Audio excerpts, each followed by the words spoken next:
مردمان کردوار وقتتون بخیر. سالیان ساله که ما شاهد این اوضاع هستیم که مای مردم، مای توله های پراکنده اتمیزه شده دل خوش کرده ایم به زمینه هایی که حاکمیت میتواند برای ما به وجود بیاورد تا احیانا از دل این یک واکنش عمومی و همگیر در راستای فشار به حاکمیت درست بشه. البته کم نیستن اقمار حاکمیت و ایادی و کلونی های دولت ایرانی که بر این داستان سوار میشند و استفاده های تبلیغی خود رو میکنند و به نوعی نقش و رول خودشون رو در اینجا بازی میکنند. اما در آستانه انتشار آخذنامه کردان و برنامه عمل انقلابی مردمان سرزمین کردوار از طرف آخذ کردوار سربخو، ما هر از گاهی سوار بر حوادث روزمره‌ای که رقم میخوره اهمیت این برنامه عملی و این ضروریت قیام همگانی کردان را سعی میکنیم که توضیح بدیم. به همین خاطر مطالب بسیار زیادی تلمبار می شود در راستای تحلیل حوادثی که صورت میپذیره. همونطوری که من در مقدمه اشاره کردم، دستاویز این تحلیل حرکت‌های اعتراضی است که صورت گرفته و امکان دارد صورت بگیرد. ببینید، تا زمانی که ماها خودمون رو تبدیل به ابژه تحقیقی خود نکردیم، تا زمانی که ما در مورد زندگی خودمان، در مورد امروزمان و آینده خودمان با عینک خود به خود ننگریم، پی به مسائلی که زندگی ما را در این وادی انداخته است نخواهیم برد. دیدن خود از منظر دیگران، در جایگاه دیگری ایستادن بجز سرزمین کردوار و به امورات نگاه کردن ما را به ترکستان میبرد.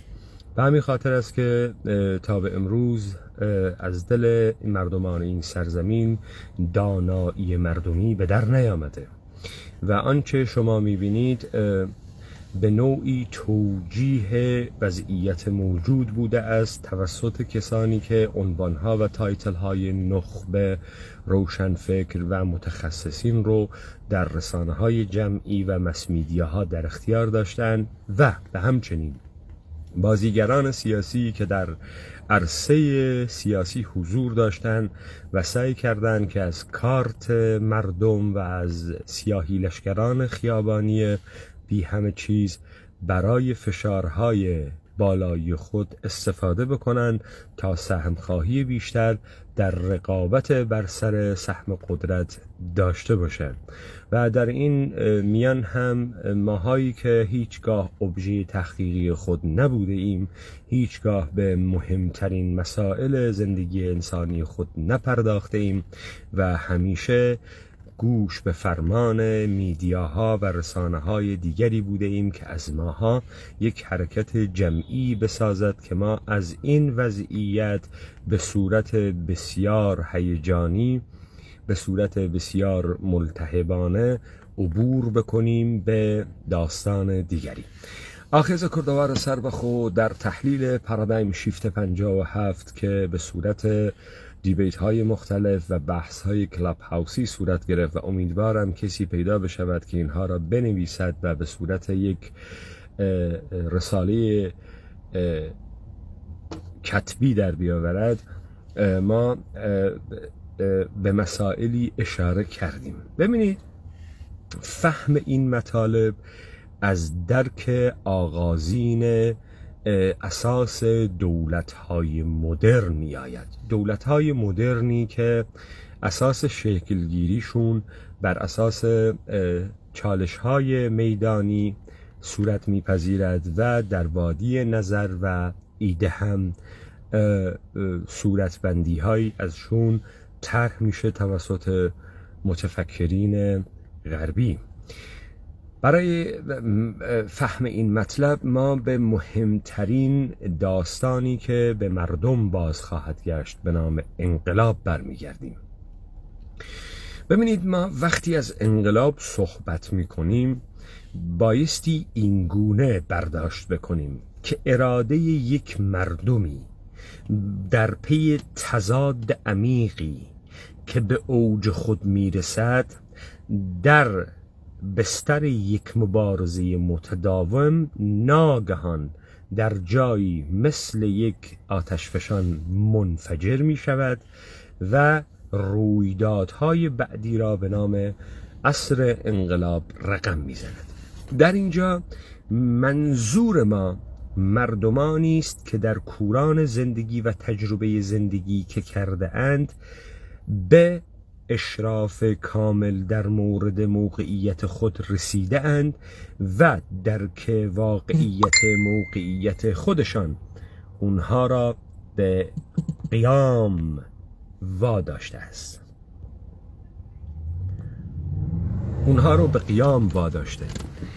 همونطوری که شما در بررسی سیر تحولات برتری جهان غرب یک پدیده بسیار مهم رو سعی میکنی به حاشیه برانی، از منظر اکادمیسین ها، متفکرین و مس میدیاهای جهانی است. اینی که ما سعی بکنیم اروپاییان رو بسیار انسانهای فرهیخته‌ای در پس در رفته از شرایط موجود خود از دوران قرون وسطای اروپا به دوران مدرنیته، عصر رنسانس و اینلایتمنت برسونیم و فکر بکنیم که این تلاش عده‌ای حقیقت جو، طالب حقیقت و انسانهای فرهیخته‌ای بوده است که می‌خواستند صورت دیگری را از جهان متحقق کنند بدون دریافت واقعی از بستر شرایط مادی و متحولی که ایجاد شده است و ضرورتی هایی رو که پیش می آورد برای برپا کردن یک نظم جدید، یک تغییرات بنیادین جدید و از سر نو تعاریف جدیدتری که بتواند این حوزه ها را تعریف بکند.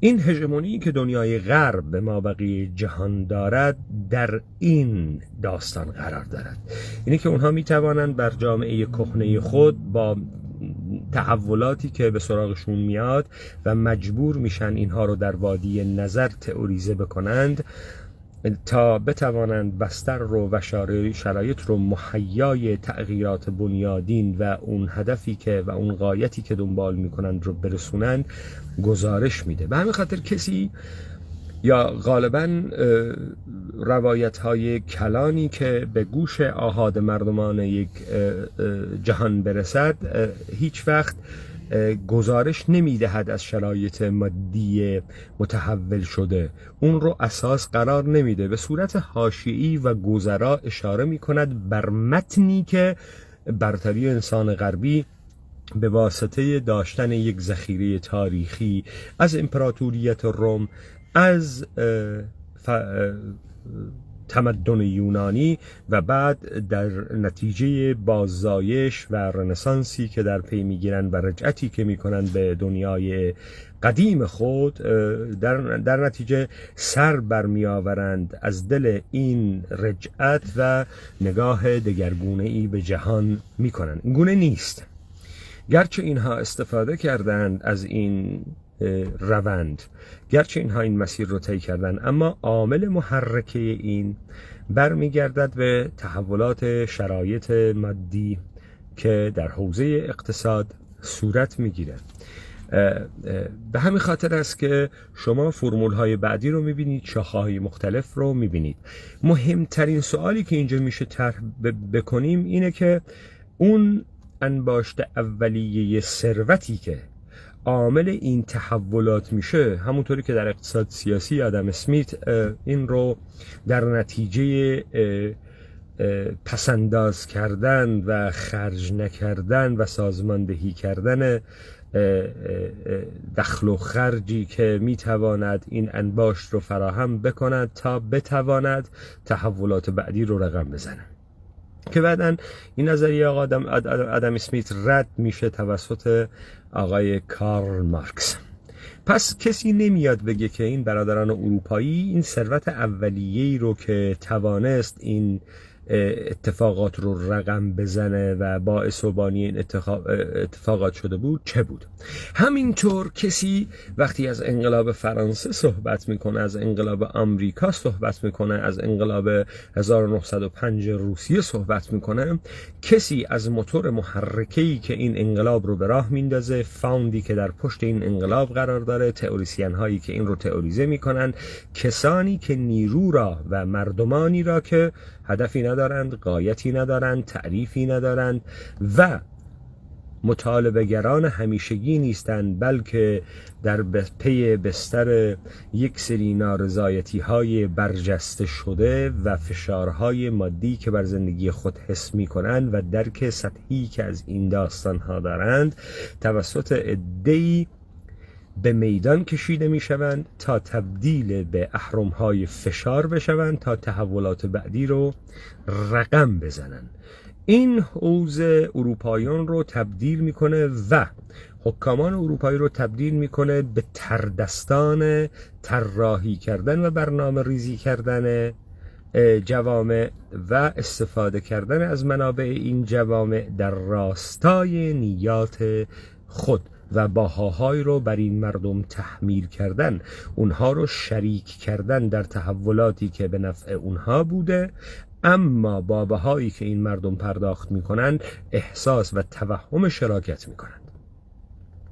اگر تا اینجا اینها رو درک میکنیم، برمیگردیم به این داستان کمدی انقلاب‌های بورژوازی که در سرزمین‌های ماها تحت نام انقلاب 57 که یک پارادایم شیفت است و کسانی که فاند اولیه دستگاه پروپاگاندایی تبلیغاتی رو فراهم می‌کنند و به همچنین دستگاه سرکوب حکومت پهلوی رو فلج می‌کنند رو کسی بهش اشاره نمی‌کنه. به کجای داستان اشاره میکنن؟ به اینجای داستان اشاره میکنن که مردمی در خیابان حضور داشتن، به پدران ماها، مادران ماها در این خیابان ها بوده اند، شعارهای آنچنانی هم داده اند که خیلی هم خنده‌داره. شما اینها رو در تلویزیون نمیبینید از این شعارها، مثلا لاستیک تاجدار نمیخوایم، آجدار نمیخوایم، شاه تاجدار نمیخوایم، مثلا گوشت بوز نمیتی، شاردار دوز نمیتی، مثلا کسی اینا رو نمیکنه. یه سری فیلم ها رو نشون میده از الله اکبر کردن و خمینی رهبر کردن و از این حرفا. اما آنچه را که بهش میگن اعتراضات خیابانی مردمی که اصلا معلوم نیست برای چی اومده تو خیابون و مصداق بارز همان توده گوستاو لوبون هست که بستر این اعتراضات اون رو خیابون آورده، کی با این کارت داره بازی میکنه؟ کیه که داره با این کارت بازی میکنه؟ کسی اینو نمیگه. این نافیه این نیست که این مردمان شرایط میزربلی ندارند، شرایط بدی ندارند. این مردمان در فقر و فلاکت و گمنامی و تریدگی و تمام آنچه که سخافت از زندگی نمی کنند و این خشم درونی نشده که در صورت تعاملات در و تنش‌های عمیق و خشونت‌های اجتماعی با یکدیگر نمود پیدا می‌کنند. اما کسی مثلا نمیشینه تحلیل شعارهای سال 56 تا 57 و 22 بهمن اعلام بی‌طرفی ارتش رو بکنه. کسی نمیشینه اینها رو بررسی بکنه. کسی نمیشینه بحث بکنه از این که آنچه که اینها بهش میگن ناسیونالیسم ایرانی خواستگاهش از کجاست، کدام طبقات اجتماعی خود را در این روایت میبینن، بعد کدام ها به این میپیوندن. از این دست تحقیقات در سرزمین ما نمیشه. ما معمولا مورد بمباران یک سری قصه ها قرار میگیریم. شهرزاد قصه گو برای ما قصه میگوید و ما در پی خستگی، در پی ناامیدی، در پی استیصال خود نمیتوانیم تشخیص بدهیم که چه کار بایستی بکنیم. خب اگر ما این مسائل کلی رو که من مطرح کردم درک کردیم، اون وقت به اهمیت اینها میپردازیم. مثلا این که من گفتم رساله ای از نقدی که ما بر پارادایم شیفت 57 کردیم رو کسی تهیه بکنه. ببینید پرداختن به شعارهای مختلفی که شما الان دیگه دستت نمیاد، مگه کسی اون اوایل پارادایم شیفت 57 این شعارهایی رو که چاپ کرده بودند رو بتونه پیدا بکنه؟ و اگر کسی این کتاب رو داره ما خوشحال میشیم که این وظیفه انسانی انقلابی خود رو به جا بیاره و این کتاب رو به دست ما برسونه تا ما بتونیم تکمیل بکنیم اون دیبیت های مربوط به پارادایم شیفت 57 رو. خب وقتی از این منظر داستان تعقیب نمیشه، از منظر کی؟ از منظر مردم، کسی که در جایگاه مردم ایستاده، نه رسانه BBC، نه فلان اکادمیسین غربی که میاد ما رو موضوع ابژه خود میکند به سفارش کسی دیگری که از این مشاهده‌ای که میکند برای او نتایجی را حاصل بکند که مانایی او یا مانایی قدرت او یا مانایی سیستم او را در پی داشته باشد. اصلا این دست شما وقتی به ناسیونالیسم ایرانی برمیگردید، تئوریسین های ناسیونالیسم ایرانی غربی ها هستند.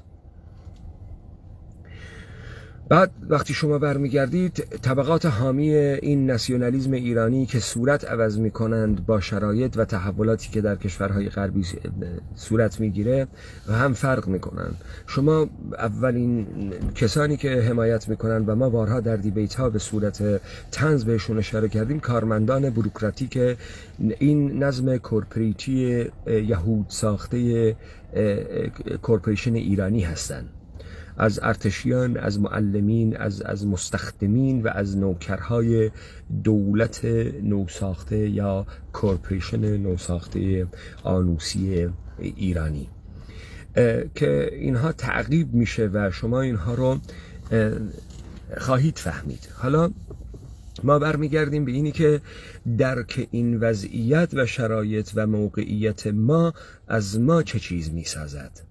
ما چرا هیچ وقت خودمون رو به عنوان مردم ابژه تحقیقی خودمون نکردیم؟ ما چرا هیچ وقت نتوانستیم یک گزارش درست از خودمون بدیم؟ ما چرا در حوزه زندگی اجتماعی من مثل انسانهای وحشی برخورد میکنیم؟ یعنی کسی که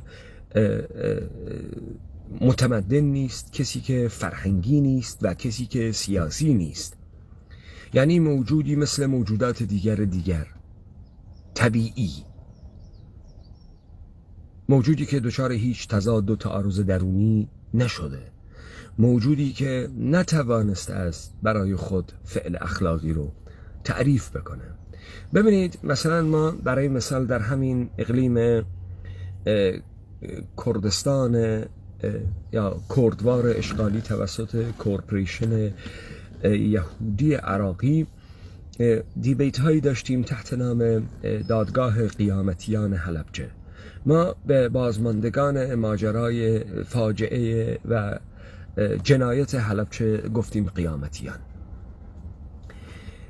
چرا این مفهوم رو به اینها دادیم و این مفهوم رو ساختیم؟ ببینید این حداقل لطفی بود که ما به قربانی هایی می کردیم که اونها را به وادی حیوانیت بردن، در پی یک رعب عمیقی که بر جان اینها سوار کردن و این ادامه دار شده است و این انسانها از بنیان تمدنی خود فاصله گرفتن و به دوران بربریت برگشتن، یعنی به دوران حیوانیت، به دوران اون جایی که دیگه اخلاقی نیست، وجدانی نیست و شما با طبیعت و با خداوند یکسان هستی. شما این رو در اون روز 19/3 میبینید. انسانی که انسان بسیار موجهی است، انسان حوزه تمدنی جهان کردی است و ناگهان در یک طرفة العین با شایعه بمب شیمیایی و با آثار بمب شیمیایی دچار این کوچ وحشتناک میشه و تمام حوزه انسانی خود رو از دست میده. مردمانی که پا میذارن بر روی کهنسالان، کودکان، کسانی که کودکان خود رو از خود دور میکنند به خاطر اینکه نمیتونن به مرز کورپوریشن ایرانی برسن و احساس امنیت بکنن، یا کسانی که رسیدن و کودک خود رو به رودخانه سیروان میندازند. این مردم بعد تبدیل شدن به مردمانی که در اردوگاه هایی که دولت کورپوریشن یهود ایرانی گیر داده بود و نمایش هایی که با اینها انجام داده بود بازگشت که کردن، تبدیل شدن به پول خونخورهای عزیزان خود، تبدیل شدن به هیکل‌ها و تعیین‌های مشروعیت حکومت فاسد دست نشانده اقلیم کردستان. این از کجا ناشی میشه؟ از پرسش نکردن، از نقدی که ما بر خودمان نمی کنیم، از اینی که در سرزمین ما خود موضوع تحقیقی خود نیستیم، یا بهمون فشار نیومده که بخوایم از عقل شرطی شده‌ای که برامون ساختن فاصله بگیریم تا بتونیم جهان رو اونطوری که میخواهیم، اونطوری که ما میبینیم، از منظر یک انسان کردی ببینیم. جهان به این کثافتی که با تمام قدرت در پی هیچ و پوچ کردن من است، در پی نابودی من است و داره عمل میکنه و عمل کرده در طی سده‌های گذشته تا من رو به این وادی رسونده، تا من رو به این جای رسونده که امروز هستم. خب شما دارید میبینید بر این تنور تحولات دولت کورپوریتی آنوسی ایرانی کسانی سوار میشن تحت نام اپوزیسیون مردم و این داستانها رو تحت نام گرانی و اعتراضات آنی خیابانی را به نهله های قیام تبدیل میکنن. این تفسیر میکنن این نه قیام است، نه ره به جایی میبرد، بلکه این اعتراضات هدایت شده است که نمودش رو در حرکات کور بی احساس تخریب منابع تجاری و چه میدونم اینها میبینیم و بعد هم با انگهای آنچنانی اینها رو جمع میکنن و هیچ چیز دیگه‌ای در پس این نیست. برای درک این موضوع ما در سالیان گذشته در یک روند تدریجی مردمانی را داریم مشاهده میکنیم. از اونجایی که من میگم ما خودمون رو ابژه تحقیقی خود نمیکنیم اینه که ما روز به روز حالمون بد میشه، یا به تعبیر اون ترانه هایده هر سال میگیم خوشا به حال پارسال. ما روز به روز داریم بی قدرت تر، ما روز به روز بی استفاده تر، بی همه چیزتر و هیچ و پوشتر میشیم.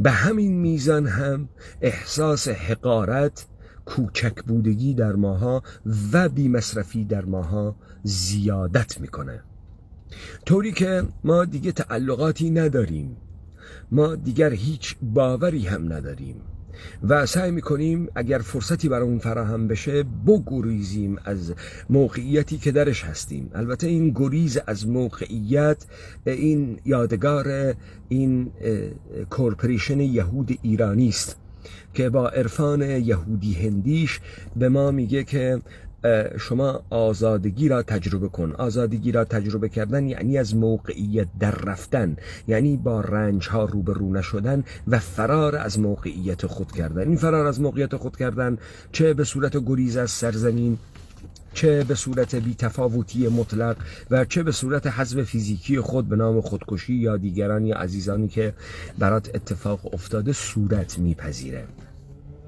وقتی تو خودت رو ابژه تحقیقی خودت نمی کنی، درک و دریافتی از آنچه که بهش میگی حاکمیت نداری، تحقیقی درباره این نمی کنی که این دولت ایرانی از کجا آمد، این ناسیونالیسم ایرانی از کجا آمد، خواستگاه اجتماعیش کجاست، کیها پشت این هستن، چرا این با تحولاتی که در دنیای غرب صورت میگیره اینم عوض میشه. در دنیای غرب یک زمانی ناسیونالیسم سوار بر زبان است، اینها زبان رو برجسته میکنن، زبان فارسی رو برجسته میکنن. یک زمانی بر تاریخ هست، اینها تاریخ 2500 سال رو باستانگرایی میکنن. یک زمانی سوار بر پیشرفت‌های زیست شناسی است و اثبات نژاد آریایی است، اینها همه آریاباز میشند و آریایی میشند. نمونه‌اش هم این حزب سونکا و این تبعاتی که تا امروز هست. یا امروز که در یک بستر پست مدرنی قرار داریم، شما شاهدید که این ناسیونالیسم ایرانی هم شکل پست مدرنی گرفته، داره انعطاف نشون میده، در قالب حاکمیت دارید میبینید به پروژه حاکمیتی تبدیل شده و این پروژه حاکمیتی میخواهد در شکل امپراتوری شیعه یهود آنوس ایرانی متبلور بشود، این کورپوریشن، و تحت نام تنوع و تکثر و رواداری بین این تنوع و تکثرها شما میبینید شاهد فرقسازی و سکتسازی و زبانسازی و اینها هستیم و تمام اینها جمع میشود در چیزی به نام ناسیونالیسم ایرانی. خب ما وقتی اینها رو درک نمی کنیم، سوال نمی کنیم که ما چرا هر روز حالمون بد میشه، بدتر میشه نسبت به پدران خود، نسبت به پدر بزرگهای خود، ما داریم روز به روز بی سرزمین‌تر، بی مالکیت‌تر، بی تعلق‌تر، چرا روز به روز این گونه میشیم؟ و چرا فکر میکنیم به آوردن یک مصلحی که رو برداشتن و دیگری رو آوردن اساس آنچه که بر این سرزمین تحت نام دولت حاکم است رو مورد پرسش قرار نمیدیم که کارکرد این دولت چیه؟ ما فکر میکنیم اینها مدیریت نمیدونن، به ما میگن که اینها ناتوانن، ضعف مدیریتی دارن، اینها دزدن، منابع رو به خسارت میدن، در صورتی که این گونه نیست. در صورتی که اساس این سیستمی که بر این جامعه سوار شده قرار از ما همینی رو بسازه که دارید میبینید. یعنی بی همه چیز شده و هیچ و پوچ شده. نه فقط به تنهایی بی همه چیز میشیم، هیچ کارکردی هم نداریم، به هیچ دردی هم نمیخوریم، احساس اضافه بودگی میکنیم، احساس بی مصرفی میکنیم و اینجاست که ما به یک یأس عمیق دچار میشیم. این هر روز از قدرت افتادگی و از مالکیت افتادگی ما رو هیچ وقت به نقطه قیام نرسونده، به خاطر اینکه ما هیچ دریافتی نداریم که چه بکنیم. لذا صورت این نابودی، صورت این از دست دادن قدرت رو شما در مثلا گورخوابی میبینید، در زباله‌گردی میبینید، بعد دست به دست شدن این تصاویر. خب اگه گرسنگی در جامعه میلیون ها زباله‌گرد درست کرده، میلیون ها گورخواب درست کرده، میلیون نفر حاشیه تهیدست گمنام بی همه چیز شهری درست کرده، چرا اینها توان این قیام رو ندارن؟ بعد ما فکر میکنیم کسی که تا دیروز میتونست تخم مرغ بخوره امروز پول بیشتری میخواد بده، زورش میاد پول بیشتری بده، این میتونه قیام بکنه. چرا ما فکر میکنیم کسی که تا دیروز میتونسته مرغ بخوره حالا باید یه هزینه بیشتری بکنه که مرغ بخوره؟ دستاویز این که پول بیشتری بایستی پرداخت بکنه برای مرغ باعث انقلاب میشه. این یه توهمه، این یه توهمه، به خاطر اینکه گرسنگی مطلق اونی رو که زباله‌گرد شده رو به طغیان وانداشت. او بر علیه خود طغیان کرد، بر علیه غرور خود طغیان کرد، او به نابودی خود پرداخت. زورش به هیچکی نرسید، زورش به غرور خود رسید، زورش به شخصیت خودش رسید. لذا زندگی انگلی کثافتوار زباله‌گردی رو برای خودش برگزید. تو شاهد طغیان انسانی اینها نبودی. چرا؟ چون فرمول رو براش عوض کردن. او بر علیه کی قیام کرد؟ نه حاکمیت. او بر علیه سیستم انحصارگری که در مبادله و پول برجسته شده است قیام نکرد. بر علیه کی قیام کرد؟ بر علیه خود، بر علیه شکوه انسانی خود، بر علیه کرامت انسانی خود، غرور خود و سروری خود و تمام این امورات طبیعی رو که در وجودش هست و جزء حقوق طبیعی اونه، تمام اینها رو در هم کوبید. حالا کی اینا رو میاره تو خیابون دست به غارت مغازه ها میزنن؟ کی اینا رو میاره بعد شعال رضا شاه روحت شاد، مرگ بر خامنه ای، مرگ بر رئیسی رو یادشون میده؟ خود حاکمیت. چون این مردم داره نیات کسانی رو که بازی سازند و عروسک گردانند رو بازی میکنند.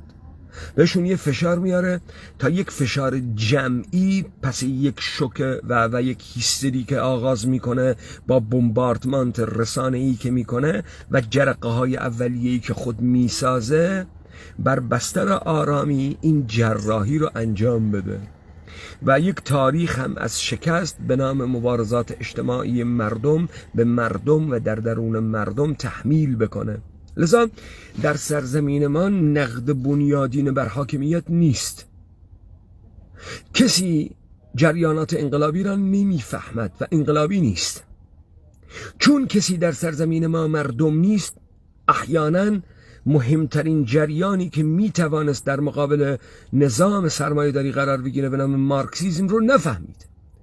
من معتقدم بعد از کارل مارکس هیچ کس دیگری نه مارکس را فهمید و نه ادامه دهنده نظرات مارکس بود. مارکس بایستی خودش انقلاب رو به پیروزی میرساند تا ما میدیدیم مارکسیسم چیست. اونی که بعد از مارکس اومدن و بر مارکس و بر سوار بر متن مارکس نوشتن کسانی بودن که غالبا یا نادانها و جاهلها بودن یا اکثریت غالب کسانی بودن که در پوست دوست متن مارکس رو عقیم کردن. درک مارکس زمانی ممکنه که شما همان کاری رو که مارکس میخواد بکنه بکنی.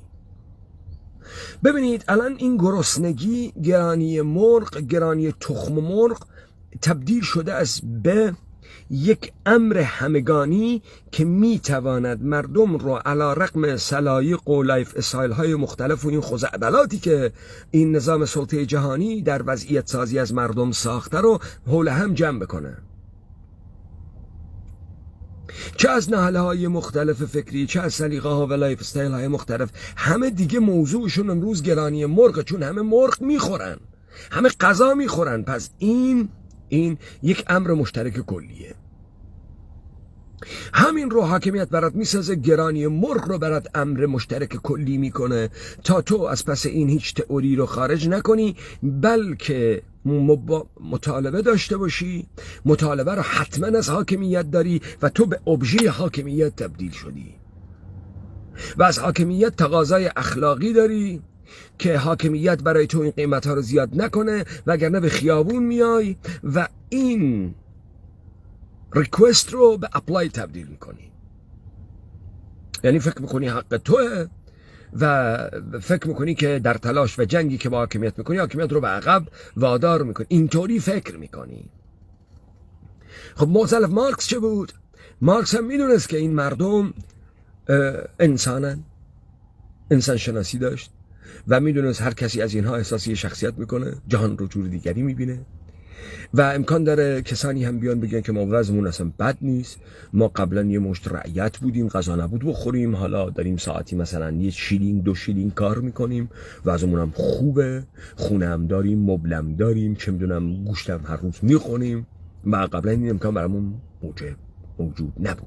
یا مثلا کسی میگفت که من پزشکم، من جراحم، پول آنچنانی در میارم، حالم خیلی خوبه، هیچ مشکلی هم ندارم، مثل کسانی که ما امروز میبینیم ماشین داره، درآمد داره و فکر میکنه که یه خونه داره و این دیگه خیلی حالش خوبه. حد نهایت اینه. آنچه که مارکس رو وادار کرد به تئوریزه کردن این داستان در بستر مناسبات اجتماعی و پرداختن به سرمایه و کاری که سرمایه داره میکنه به این دلیل بود که به تو بفهماند تو در هر برهه‌ای، در هر زمانی که هستی، خصلت این نظام بی همه چیز سازی، بی قدرت سازی از توه تا قدرت رو و تمامیت قدرت رو از تو بگیره و تو رو تبدیل به برده خود، ابژه خود بکنه تا هر چه که دلش خواست به سر تو بیاره. این دیگه مهم نیست تو چقدر در میاری. این مثل اینه که شما به مثلا یک زمانی میگفتی که به بردگان آمریکایی پول بدید، خونه بدید، امکانات چیز بدید، اما نه پول، نه خونه، نه این امکاناتی که در سایه و یمن تکنولوژی و تولید انبوه دست انسانها رو گرفته و این میراث مشترک تمام بشریت به حساب سرمایه‌داری بذاری و حالا نفس بردگی برخلاف آزادی است، برخلاف سرشت بشر بودگی است و این رو نمیتونی با هیچ پولی بخری. وقت تو از انسانیت خارج میشی تو دیگه انسان نیستی و تمام بحث ما هم اینه که ما انسانیم، فرق میکنیم، ما با موجودات دیگه فرق میکنیم.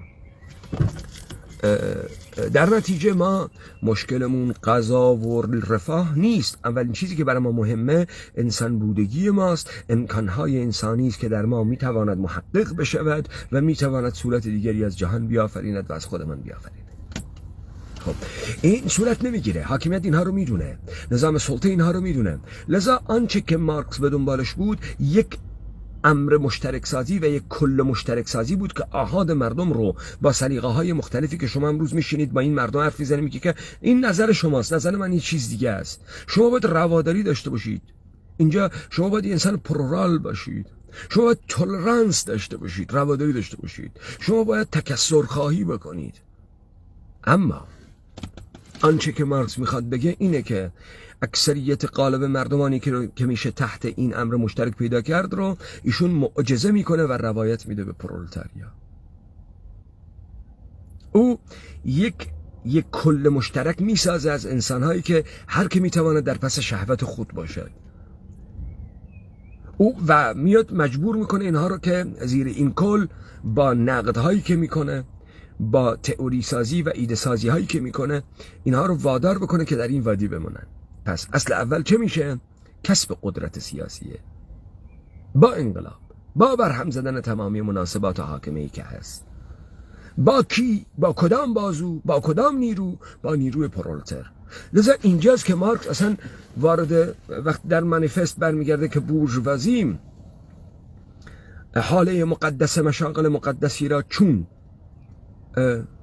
پزشکی، شاعری، وکالت برمیداره و اینها رو تبدیل به مزدبگیران خود و کارمندان خود میکنه، اینها رو هم پرولتر میکنه. اما تمام کاری که سرمایه داری بعدن میکنه تحت نام متفکرین کمونیسم چه میکنه؟ این کل پرولتاریا رو تفکیک میکنه، تبدیل میکنه به کارگر صنعتی، بعد یق آبی ها و یق سفید ها، بعد هی تفکیک میکنه اینها رو. در صورتی که آنچه که بازوی مارکس برای انقلاب بود یک امر کلی پرولتر بود، یک کل پرولتر بود، یک کل مشترک پرولتر بود. و چه فرق میکرد که تو یک جراح باشی و 100 میلیون تومان درآمد داشته باشی تا تو یک عمله کنار خیابان باشی؟ هر دو دارید میفروشید خود را، یا توان ذهنی رو میفروشید یا خدماتی رو که دارید ارائه میکنید و در اینجا شما یا مغزت رو داری میفروشید یا داری ماهیچه‌ات رو میفروشید، هیچ چیز دیگری نداری. بر منابع ثروتی که سرمایه باشه، که دستگاه تولید باشه و زمین باشه دسترسی نداری، تو مالکیت نداری. خب تمام اینهایی که آمدند و منشق کردن این کل پرولتر رو، اون ضربه بزرگ رو به مارکس زدن و این انقلاب صورت نگرفت. اما اشوه ها و غمزه های پست مدرنیستی پست مارکسیستی رو ما داریم میبینیم در متون آنچنانی که فقط تو رو در وادی گنگی، گیجی و سردرگمی گیر میده و برجسته کردن این که گرسنگی مردم رو به قیام میکشونه. هیچ قیام این گونه‌ای صورت نمیگیره. همونطوری که گرسنگی یک کارتون خواب، یک گورخواب، یک زباله‌گرد رو به قیام نکشون، به قیام بر علیه خود کشون، به نابودی بر علیه خود کشون. پس اینایی که میرن مغازه رو غارت میکنن، نه که میان تو خیابون شعار میدن، اینا رو کی میاره؟ اینا رو خدا حاکمیت میاره. به خاطر اینکه هسته اولیه‌ای که این شعارها رو میده این کار رو میکنه، در اون مغازه رو میشکنه و تو ورود میکنی داخل اون مغازه، از خدا حاکمیت. کسانی که مجوز حاکمیتی دارن، لذا بی ترس این کار رو میکنن تا توده‌ای که در لحظه‌ای در خیابان به توده تبدیل میشه، توان فکر رو از دست میده و نیرو میگیره از این در توده بودگی وارد عمل بشه. نیات اینها حاصل میشه، جراحی رو انجام میدن و با یه تیپا توده رو میفرستن بخونه. این اونایی که در پارادایم شیفت 57 ازشون استفاده کردن با اون شعارهای آنچنانی که در این پارادایم شیفت میدادن و کسی نمیگفت که دستگاه سرکوب رو کی عقیم کرد. بعد همینا هم یهو از بعد از 57 به بعد شما در سبک زندگیشون دیدی اینا همون عرق خورهای قدیم، همون هیپی های قدیم، همون پسرها و دخترهای زیدباز قدیم، همون دنسرها، همون کسانی بودن که پهلوی از اینها ساخت در این شهرها. و شما آمار نشر ترانه هایی رو که حاکمیت ممنوع کرده بود دیدید، تصاویری رو که حاکمیت محکوم کرده بود دیدید، فیلم های فارسی رو که کسی اصلا نمیدید و بعد حالا به صورت کاست های ویدیویی دست به دست میشد و حکم افیون و یک چیز بسیار خطرناکی رو داشت دیدید. این همان مردمانی بودن که ظاهرا انقلاب کرده بودن 6 ماه بعد از همین انقلاب. آنچه که شما هم امروز دارید میبینید همینه.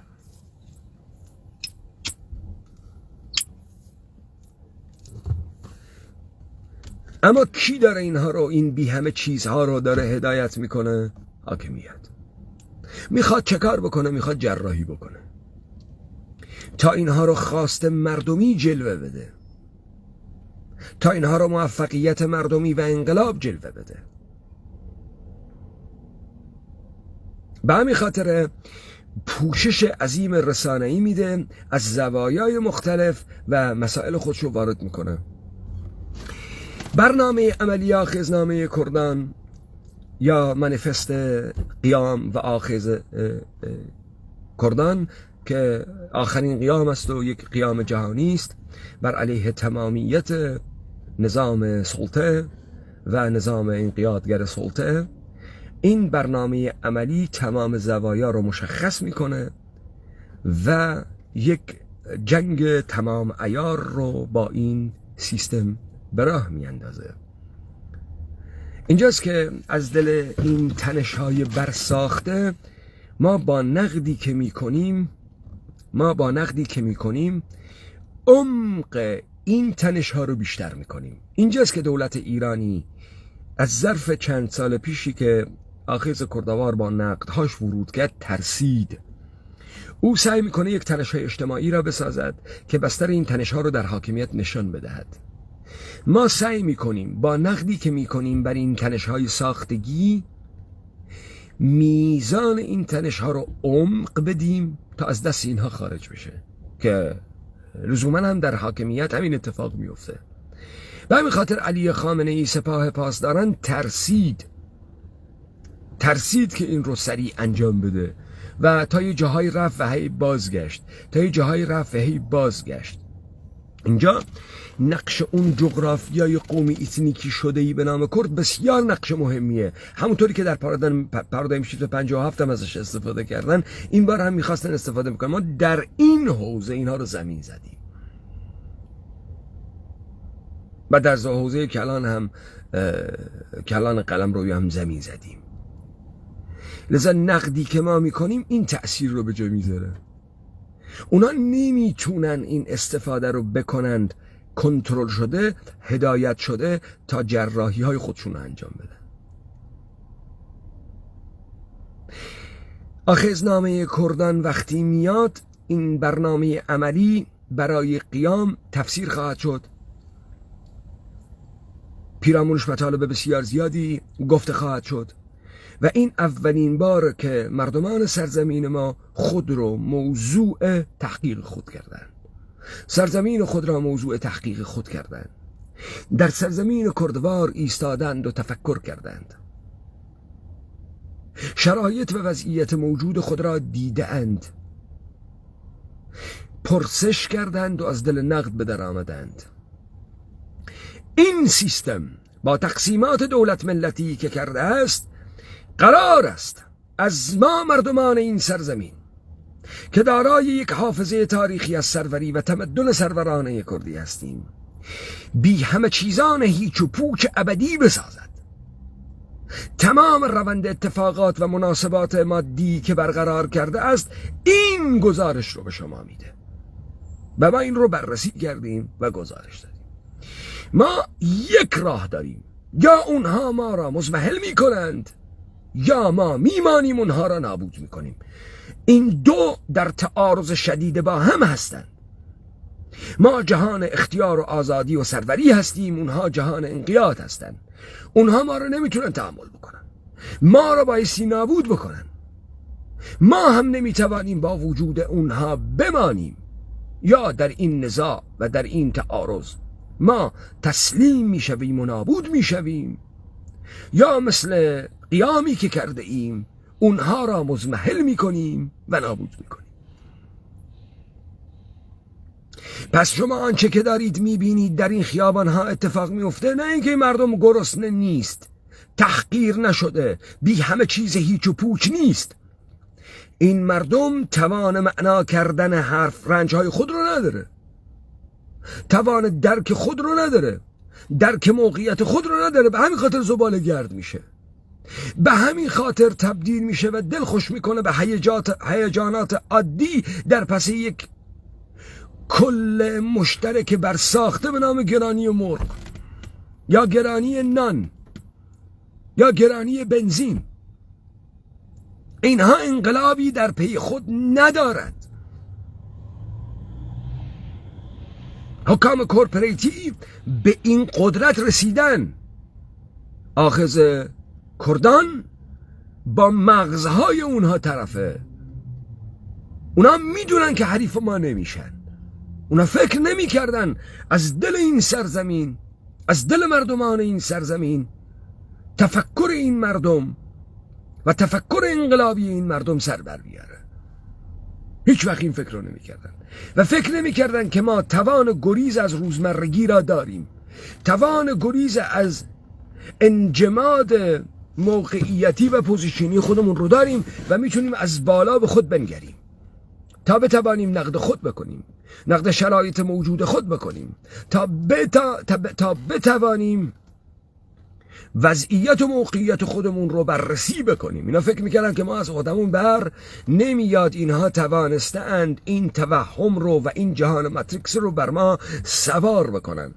آخذنامه کردان این دنیای ماتریکسی اینها رو در هم خواهد کوبید و تازه روایت کردی است و انسان انقلابی آخذی است که میفهمه در کجای دنیا ایستاده.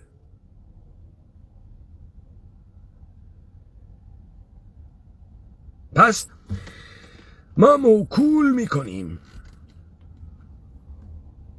این آخذنامه و تفسیر آخذنامه را بر حوادث شکل گرفته‌ای که دولت کورپوریتی یهود ایرانی با عناصر سخیف کار و دست حکومتیش از علی خامنه ای تا سپاهیان پاسدار، مشتی مفلوک نادان جاهل که فکر میکردن در عبودیت و جهالت و توهمی که بر سوار بر این مردم میکنن میتوانند تداوم سلطه ارباب را بدهند. ما شاهد خواهیم بود که برای اولین بار در تاریخ و تاریخ معاصر عصر سرمایه‌داری و نظام سلطه جهانی یک قیام واقعی از دل یک تمدن واقعی کردان برخواهد خواست و تمام کاسه کوزه های اینها رو در خم خواهد شکست. وقتتون بخیر.